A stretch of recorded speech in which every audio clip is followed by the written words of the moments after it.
আবারও পরে নিয়েছিলাম আজকে আমি শাড়ি। বলেন তো আমাকে শাড়ি পরে কেমন লাগছে? নিজেকে তো নিজেই দেখছি খুবই ভালো লাগছে, তাও আপনাদেরকে জিজ্ঞাসা। সেই দিন বড়মশাইকে সারপ্রাইজ দিতে গিয়ে আমার বাড়ির লোকরাও সারপ্রাইজ হয়ে গেছে। তো একটা বার্থডে বাড়ি ছিল ইনভাইট, তো সেখানে যাওয়ার জন্য আমি রেডি হচ্ছিলাম।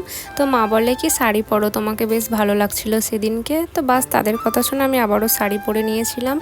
আর এদিকে রেডি হচ্ছিলাম, আর এদিকে আমার বড়মশাই বলে তোমার রেডি হওয়া হয়ে গেলে আমার সঙ্গে চলো, ওর জন্য কিছু তো নিতে হবে। বলতে ভুলে গিয়েছিলাম বার্থডেটা আমার একটা পিচ্ছির ননদের, তো তারই বার্থডে ছিল, ওই জন্য রেডি হওয়া। আর আমাকে বলেইছে ভাবি আমার জন্য কিন্তু চকলেট নিয়ে আসবে, বাস সে বলেছে, তাই জন্য বেরিয়ে পড়েছিলাম। আমাদের এখানেই নাচ কোয়ার্টার মোড় বলে, সেখানেই গিয়েছিলাম। তো সেখান থেকে চকলেট নিয়ে নিই, মানে সেলিব্রেশন একটা। তো তারপরে বাড়ি চলে এসেছিলাম।